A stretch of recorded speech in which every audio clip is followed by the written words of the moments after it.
Saya Wira Ardiansyah, mahasiswa hukum angkatan 2022 Universitas Buana Perjuangan Karawang.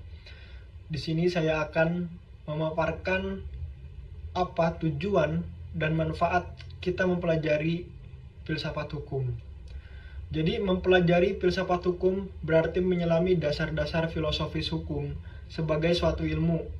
Ini bukan sekadar mempelajari hukum sebagai kumpulan peraturan, tetapi mencoba memahami bagaimana hukum bisa disebut sebagai ilmu pengetahuan, apa yang menjadi objek kajiannya, dan bagaimana cara hukum dikaji secara ilmiah. Dalam filsafat keilmuan hukum, kita mempertanyakan apa itu hukum, dari mana asal-usulnya, bagaimana kita mengetahui sesuatu itu benar atau salah secara hukum, serta nilai-nilai apa yang seharusnya mendasari hukum itu sendiri. Filsafat ini juga membahas metode apa yang digunakan dalam ilmu hukum, apakah pendekatan normatif sudah cukup atau perlu dipadukan dengan pendekatan lain seperti empiris atau sosiologis.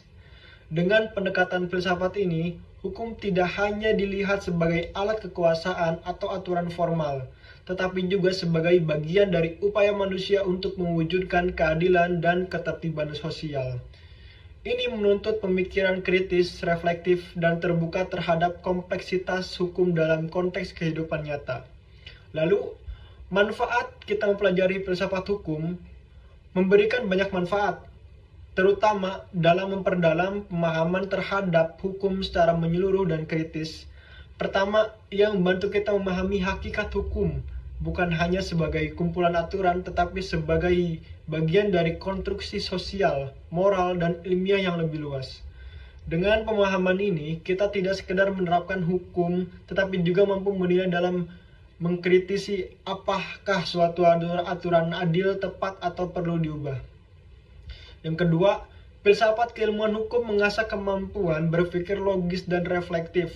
Ini penting agar seorang akademisi atau praktisi hukum tidak terjebak pada pendekatan legalistik semata, melainkan mampu melihat hukum dalam konteks nilai-nilai keadilan, kemanusiaan, dan rasionalitas.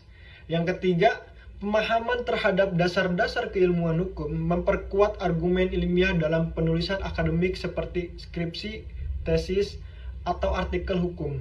Akhirnya, manfaat praktisnya adalah membentuk sikap kritis, bijak, dan etis dalam menghadapi permasalahan hukum di masyarakat, karena hukum tidak hanya soal kepatuhan, tetapi juga soal kebenaran dan keadilan.